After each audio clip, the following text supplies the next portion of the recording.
नमस्कार, आप देख रहे हैं समाचार। आपके साथ मैं हूं पराक्रम सिंह शेखावत। समाचार में आपको बताएंगे देश और दुनिया की बड़ी और महत्वपूर्ण खबरें।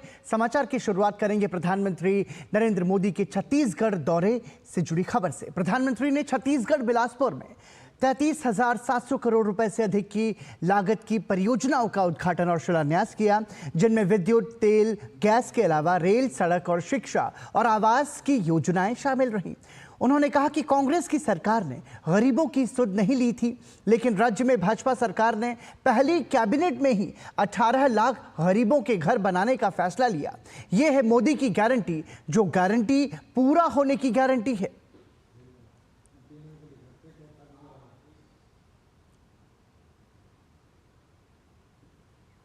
आदिवासी और ग्रामीण परिवारों के लिए पक्की छत सुनिश्चित करने की दिशा में प्रधानमंत्री आवास योजना ग्रामीण के तहत 3 लाख लाभार्थियों का गृह प्रवेश कराया गया।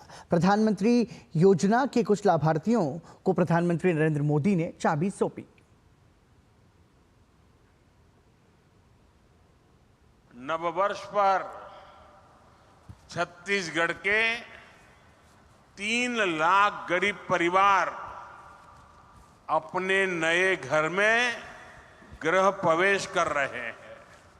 3 लाख परिवार साथियों, एक नए जीवन के लिए बहुत शुभकामनाएं देता। इन गरीब परिवारों के सिर पर पक्की छत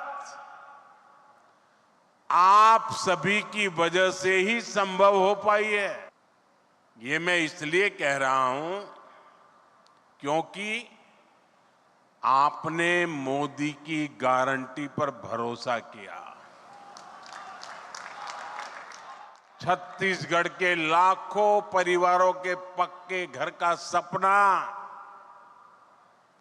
पहले की सरकार ने फाइलों में गुमा दिया था,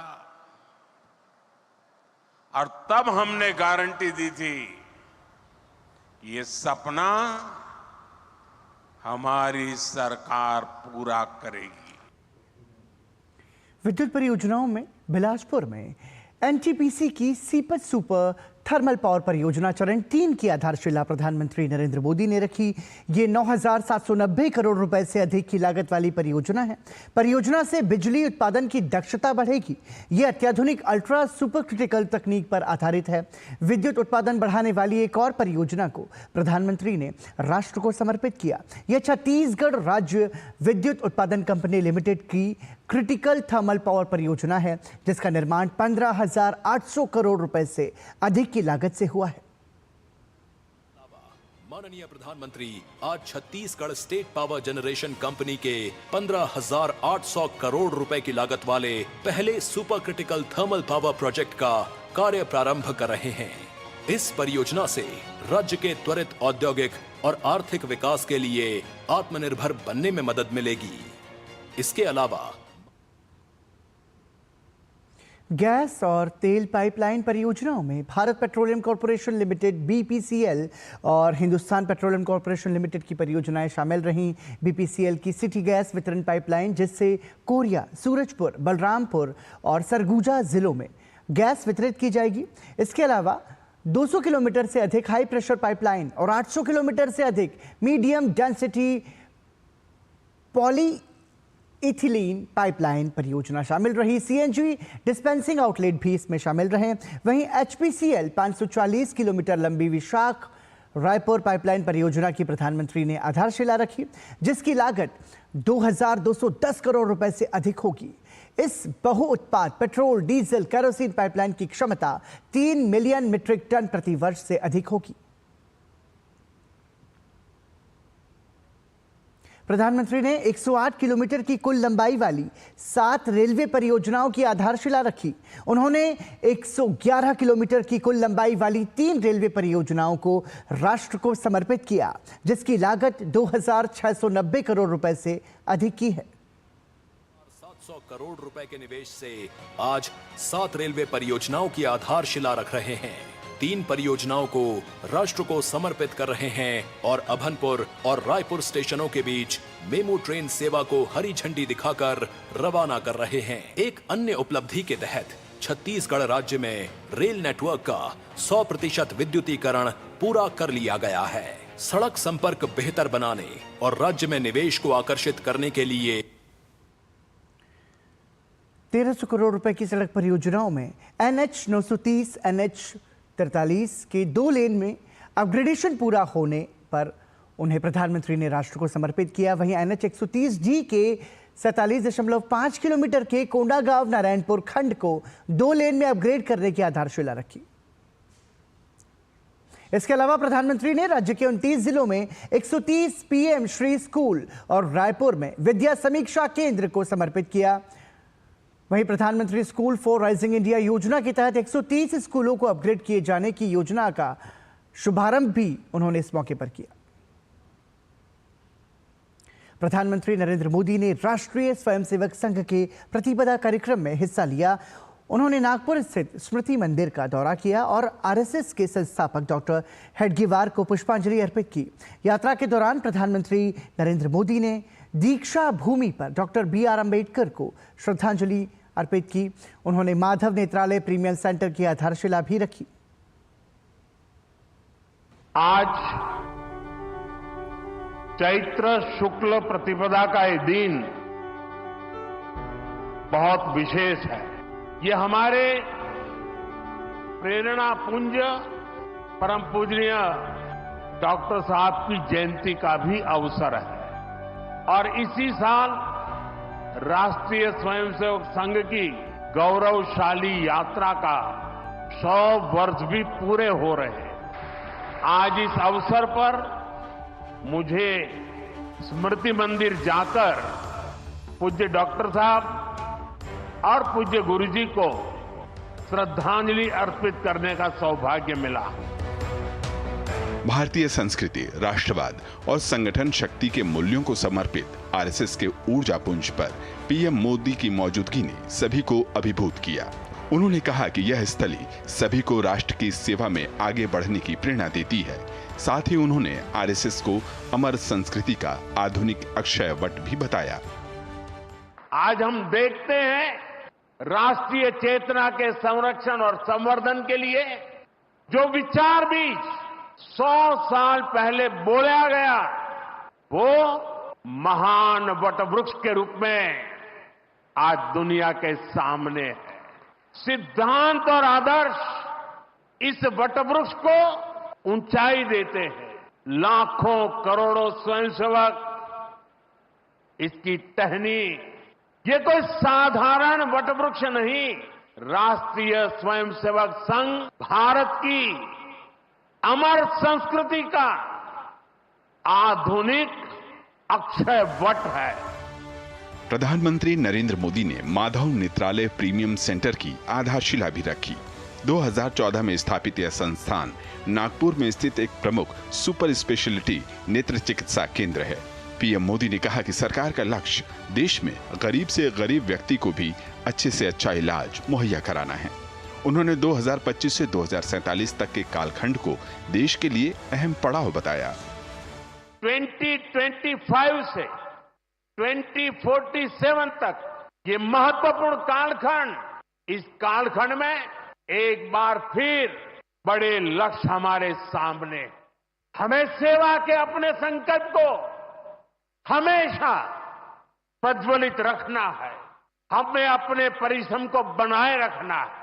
हमें विकसित भारत के स्वप्न को साकार करना है। प्रधानमंत्री नरेंद्र मोदी ने दीक्षा भूमि पर संविधान निर्माता डॉक्टर BR अम्बेडकर को भी श्रद्धांजलि भेंट की। यह डॉक्टर बाबा साहब अम्बेडकर के पंच तीर्थों में से एक है। दीक्षा भूमि लोगों को गरीबों, वंचितों और जरूरतमंदों के लिए समान अधिकार और न्याय की व्यवस्था के साथ आगे बढ़ने के लिए भी प्रेरित करती है। नागपुर के स्थानीय निवासियों ने प्रधानमंत्री का खुलकर अभिवादन किया। प्रधानमंत्री का काफिला जहां से भी गुजरा वहां पर फूल बरसाकर लोगों ने प्रधानमंत्री का अभिवादन किया। ब्यूरो इनपुट के साथ शिशिर सेलार और अश्वनी मिश्र की रिपोर्ट, DD न्यूज।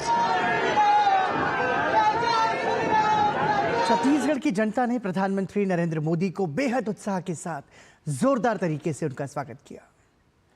प्रधानमंत्री नरेंद्र मोदी छत्तीसगढ़ के दौरे पर पहुंचे, जहां पर उन्होंने विभिन्न विकास परियोजनाएं राष्ट्र को समर्पित की। इस दौरान पारंपरिक नृत्य के साथ प्रधानमंत्री नरेंद्र मोदी का स्वागत किया गया। इस दौरान छत्तीसगढ़ के जो आम नागरिक थे वो भी प्रधानमंत्री की एक झलक पाने के लिए बेहद उत्साहित नजर आए।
प्रधानमंत्री नरेंद्र मोदी ने मन की बात कार्यक्रम में देशवासियों से बारिश की बूंदों को संरक्षित करते हुए देशवासियों से जल संरक्षण का आह्वान किया है। वहीं प्रधानमंत्री ने टेक्सटाइल वेस्ट की समस्या पर भी चर्चा की, जो कि एक गंभीर वैश्विक चुनौती बन चुकी है। उन्होंने बताया कि भारत में टेक्सटाइल वेस्ट को कम करने के प्रयास जारी है। ही जीवन है, जल के बिना जीवन की कल्पना करना मुश्किल है। गर्मियों का मौसम आते ही देश में हर स्तर पर जल संरक्षण की दिशा में काम शुरू हो जाता है। देश में सरकार के साथ स्वयंसेवी संस्थाएं जल संरक्षण की दिशा में काम कर रही हैं। देश के अलग अलग हिस्सों में देशवासियों ने अपने छोटे छोटे प्रयास से 11 अरब क्यूबिक मीटर पानी बचाने का काम किया है। इस दिशा में सरकार की कैच द रेन अभियान की अपनी भूमिका है। कई स्तरों पर जल निकायों को पुनर्जीवित करने का काम किया जा रहा है। प्रधानमंत्री नरेंद्र मोदी ने मन की बात कार्यक्रम में जल संरक्षण में ज्यादा से ज्यादा लोगों को जोड़ते हुए इसे जन आंदोलन बनाने का आह्वान किया। देश में हजारों कृत्रिम तालाब, check dam, borewell recharge, community soak pit का निर्माण हो रहा है। हर साल की तरह इस बार भी कैच द रेन अभियान के लिए कमर कस ली गई है। ये अभियान भी सरकार का नहीं बल्कि समाज का है, जनता जनार्दन का है। जल संरक्षण से ज्यादा लोगों को जोड़ने के लिए जल संचय जन भागीदारी अभियान भी चलाया जा रहा है। प्रयास यही है कि जो प्राकृतिक संसाधन हमें मिले हैं उसे हमें अगली पीढ़ी तक सही सलामत पहुंचाना है। साथियों, बारिश की बूंदों को संरक्षित करके हम बहुत सारा पानी बर्बाद होने से बचा सकते हैं। पिछले कुछ सालों में इस अभियान के तहत देश के कई हिस्सों में जल संरक्षण के अभूतपूर्व कार्य हुए हैं। मैं आपको एक दिलचस्प आंकड़ा देता हूं। पिछले 7-8 साल में नए बने टैंक, पॉन्ड और अन्य वाटर रिचार्ज स्ट्रक्चर से 11 बिलियन क्यूबिक मीटर उससे भी ज्यादा पानी का संरक्षण हुआ है। दुनिया भर में पुराने कपड़ों को जल्द से जल्द हटाकर नए कपड़े लेने का चलन बढ़ रहा है। इससे टेक्सटाइल वेस्ट की समस्या सामने आ रही है। भारत दुनिया का तीसरा ऐसा देश है जहां सबसे ज्यादा टेक्सटाइल वेस्ट निकलता है। इस चुनौती से निपटने की दिशा में देश में कई स्तर पर काम हो रहे हैं। भारतीय स्टार्टअप अपने नवाचार से टेक्सटाइल वेस्ट कम करने की दिशा में काम कर रहा है। कई भारतीय स्टार्टअप्स ने टेक्सटाइल रिकवरी फैसिलिटीज पर काम शुरू किया है। कई ऐसी टीमें हैं जो कचरा बीनने वाले हमारे भाई बहनों के सशक्तिकरण के लिए भी काम कर रही हैं। कई युवा साथी सस्टेनेबल फैशन के प्रयासों में जुड़े हैं। वे पुराने कपड़ों और जूते चप्पलों को रिसाइकल कर जरूरतमंदों तक पहुंचाते हैं। टेक्सटाइल वेस्ट से सजावट की चीजें, हैंडबैग, स्टेशनरी और खिलौने जैसी कई वस्तुएं बनाई जा रही हैं। कई संस्थाएं आजकल सर्कुलर फैशन ब्रांड को पॉपुलर बनाने में जुटी हैं। नए नए रेंटल प्लेटफॉर्म भी खुल रहे हैं जहां डिजाइनर कपड़े किराए पर मिल जाते हैं। कुछ संस्थाएं पुराने कपड़े लेकर उसे दोबारा उपयोग करने लायक बनाती हैं और गरीबों तक पहुंचाती हैं। प्रधानमंत्री नरेंद्र मोदी ने जल संरक्षण के साथ घर के आगे ठंडा जल और छतों पर पक्षियों के लिए ठंडा पानी रखने का आग्रह किया। वहीं कपड़े के फिर से उपयोग करने के लिए कपड़े बीनने वाले भाई बहनों के सशक्तिकरण के पहल की भी सराहना की। Bureau report, DD news. और बुलेटिन में यहाँ रुक रहे हैं एक छोटे से ब्रेक के लिए, बने रहिए हमारे साथ। Assam tea and the culture around it is so unique and integral to the identity of Assam that we can't even think of Assam without tea. 200 glorious years of Assam tea. The saga will continue for many more centuries to come. Come on boys, let's go practice. अरे रुक यार, मेरे bank account में गलत entry का problem हो गया। अरे तो बैंक को कंप्लेन करना। बैंक को लिखे 1 महीना हो गया है, बट वो गूगली पे गूगली डाले जा रहा है। तो आरबीआई के लोकपाल को इन्फॉर्म करो। रुक, मैं समझाता हूँ। जैसे क्रिकेट में थर्ड अंपायर, वैसे ही आरबीआई का ओम्बुड्समैन। आरबीआई कहता है अगर बैंक आपकी कंप्लेंट को 1 महीने में नहीं सुलझाता तो आप आरबीआई के कंप्लेंट मैनेजमेंट सिस्टम पर ऑनलाइन कंप्लेंट कर सकते हैं। ये आरबीआई का आसान तरीका है आपकी कंप्लेंट सुलझाने का, वो भी फ्री। आरबीआई कहता है जानकार बनिए, सतर्क रहिए। Under the Honorable PM's leadership, an unprecedented push to yoga has been given. Today, yoga is playing a significant role in enhancing health and wellness across the world. PM Yoga Awards are given in recognition to outstanding contributions by individuals and organizations to the field of yoga. These awards carry a trophy, certificate and a prize of 25 lakh rupees. Hurry! Send your entries through MyGov platform before 31st March. Visit Ministry of Ayush website or MyGov platform for more details. Break के बाद एक बार फिर आपका स्वागत। आप देख रहे हैं समाचार। केंद्रीय गृह मंत्री अमित शाह ने बिहार के गोपालगंज में एक चुनावी रैली को संबोधित किया। उन्होंने विपक्ष पर तीखा हमला करते हुए कहा कि 2025 में बिहार में चुनाव होने जा रहे हैं। बिहार के लोगों को यह तय करना है कि हमें लालू राबड़ी के जंगल राज की ओर जाना है या मोदी जी और नीतीश कुमार के विकास के रास्ते पर जाना है। जब से बिहार में भाजपा और एनडीए की सरकार आई, यहां विकास की शुरुआत हुई। अमित शाह ने कहा कि हम बिहार को बाढ़ मुक्त बनाएंगे। हमने पश्चिमी कोसी नहर के लिए वित्तीय सहायता प्रदान की है। बिहार को एक बार तय करना है कि हमें लालू रबड़ी के जंगल राज की ओर जाना है या मोदी जी और नीतीश कुमार के विकास के रास्ते पर जाना है।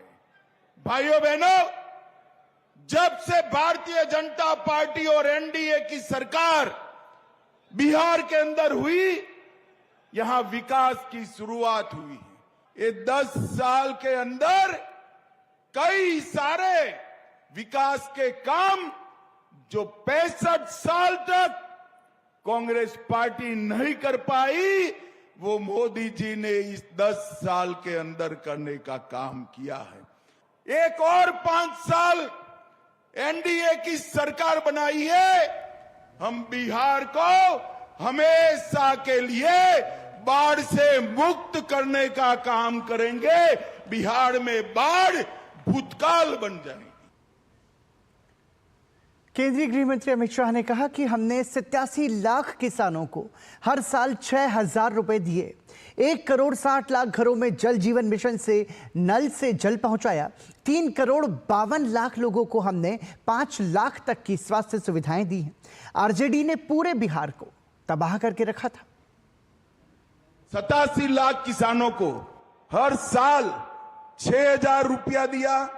1,60,00,000 घरों में जल जीवन मिशन से नल से जल पहुंचाया, 3,52,00,000 लोगों को हमने 5 लाख तक के स्वास्थ्य की सुविधाएं दी, 1.5 करोड़ शौचालय बनाए, 9 करोड़ लोगों को हमने हर माह 5 किलो अनाज दिया, 1,17,00,000 बहनों को गैस का सिलेंडर देने का काम ये भारतीय जनता पार्टी की सरकार ने किया। और आरजेडी थी तब क्या था?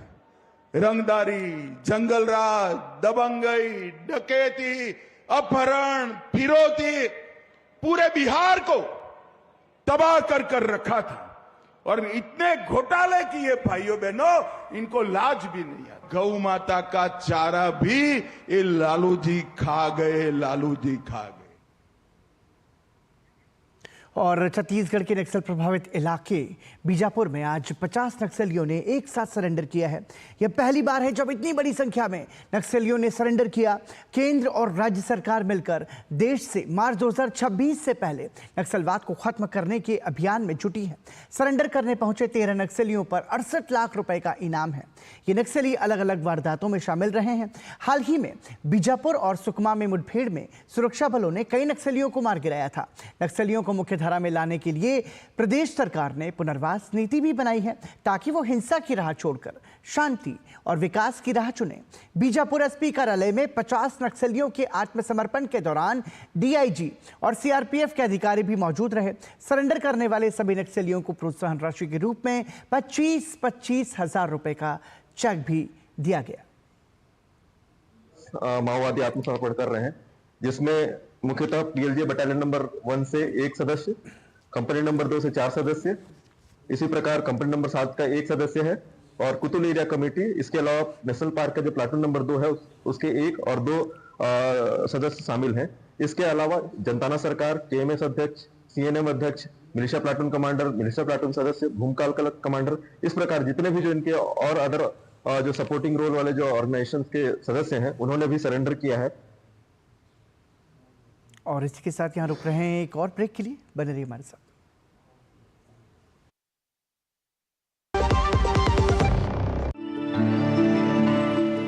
Nothing else refreshes me more than a good cup of Assam tea.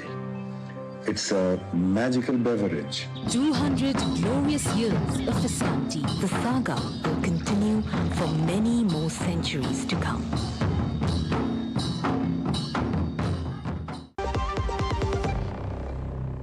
विकसित भारत के लिए विभिन्न क्षेत्रों से विशेषज्ञों को जोड़ने का सिलसिला जारी है। भगवान जगन्नाथ की धरती से शुरू हुए रीच लाइफ की दिल्ली शाखा ने कनेक्टिंग थॉट लीडर्स मिशन के माध्यम से देश भर से लोगों को विकसित भारत के सपनों को साकार करने के लिए विशेषज्ञों को एक मंच पर लाने की मुहिम शुरू की है।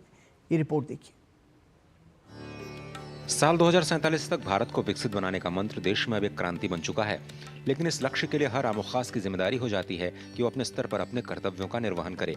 ये जिम्मेदारी उन लोगों के लिए और भी बड़ी हो जाती है जो समाज में एक सम्मानित स्थान हासिल कर चुके हैं। भगवान जगन्नाथ की धरा से उत्पन्न हुई एक संस्था रीच लाइफ की कोशिश है कि समाज के ऐसे ही लोगों को एक साथ जोड़ा जाए। रीच लाइफ के राष्ट्रीय अध्यक्ष डॉक्टर तापस पंडा पीएम मोदी के एक भारत श्रेष्ठ भारत के लक्ष्य को ध्यान में रखकर पूरे देश से अलग अलग क्षेत्रों से प्रतिभाओं को जोड़ने का काम कर रहे हैं। हमारा रीच लाइफ का मूल उद्देश्य ही है connecting people with connecting mind. Research and development में काम होना चाहिए, सोशल एम्पावरमेंट में काम होना चाहिए, मोरल एजुकेशन में काम होना चाहिए, आध्यात्मिक लाइन में काम होना चाहिए। हर सेक्टर में कहीं ना कहीं गैप है और वो गैप को कनेक्ट करेगा ओनली कनेक्टिंग लीडर्स। नई दिल्ली में साल 2047 तक भारत को विकसित भारत के लक्ष्य पर वरिष्ठ सांसदों, सामाजिक कार्यकर्ताओं ने अपने विचार रखे। As we march towards a new India, नया Bharat, thought leadership is more critical than ever. We need to connect experts across domains: economics, technology, education, governance, and social development to develop innovative solutions that will accelerate India's progress. देश के गांव, गरीब, किसान, मजदूर के लिए जो हम जिस कल्पना के साथ मानव समाज के कल्याण की बात करके हम करते हैं, सभी सबका साथ सबका विकास का नारा देके वो संभव नहीं हुआ, क्योंकि हमारे भारतीय जनता पार्टी और मोदी जी का जो विजन है, माँ तेरा वैभव अमर रहे, माँ तेरा वैभव अमर रहे, हम दीन चार रहे या न रहे, इसी भाव से काम करते रहे। भारत की ताकत को पहचानना पड़ेगा दुनिया के लोगों को। वहाँ से ये भारत की ताकत की शुरुआत हुई और आज हम कहाँ पहुँच गए। 5वें नंबर पे आने वाली 27 में हम दुनिया की तीसरी ताकत बन जाएंगे। कारोबार जगत से जुड़े लोगों ने भी विकसित भारत को लेकर के अपना रुख व्यक्त किया। हमारे शहरी क्षेत्र और ग्रामीण क्षेत्र के बीच इतना अंतर है, अगर है इंक्लूसिव ग्रोथ नहीं हो सकता, अगर नहीं हो सकता, अगर हिंदुस्तान का हर एक आदमी विकसित नहीं होगा तो विकसित भारत का सपना अधूरा ही रह जाएगा। कि एक तो अर्थनैतिक अभिवृद्धि बढ़ा है, ये अनदर थिंग लोग का जो मानसिक अवस्था स्पिरिचुअल जो हम जो बोलते हैं कि आध्यात्मिक अभ्युदय वो बहुत ज़्यादा बढ़ा है, तो लोग का जीवन धारा में परिवर्तन आया है। इस अवसर पर बीजेपी के केंद्रीय संयोजक श्री नूने बलराज ने लोगों को विकसित भारत की शपथ दिलाई। 2047 तक विकसित भारत बनाएंगे। वहीं नेपाल के पशुपतिनाथ मंदिर से पधारे मुख्य अतिथि संविता शास्त्री श्री अर्जुन प्रसाद वास्तोला जी ने भारत को विकसित बनाने के लिए लोगों से वर्तमान में रहने का प्रयास करने और ईश्वर पर विश्वास करने का मंत्र दिया। हम विकसित भारत बनाएंगे बोल के लोक संकल्प नहीं होगा तब तक नहीं हो सकता। जो आस्तिक है वो बहुत जल्दी सफल होता है, जो नास्तिक है वो हमेशा ये क्या या तो भूतकाल सोच के बैठता है या तो भविष्य की चिंता करता है, वर्तमान में नहीं रह सकता। कोई भी नास्तिक वर्तमान में नहीं रह सकता है। सिर्फ आस्तिक आदमी चाहे एक सेकंड के लिए वो भगवान के मंदिर में घंटा बजाने के टाइम में वर्तमान में आ जाता है। उम्मीद की जा सकती है कि विकसित भारत के सपने को साकार करने की दिशा में रीच लाइफ का यह प्रयास उचित मुकाम पर जरूर पहुंचेगा। Ajay Mishra, DD news, Delhi. और इसी के साथ समाचार में अभी के लिए इतना ही, लेकिन देश और दुनिया की बाकी बड़ी खबरों के लिए देखते रहिए डीडी न्यूज। नमस्कार।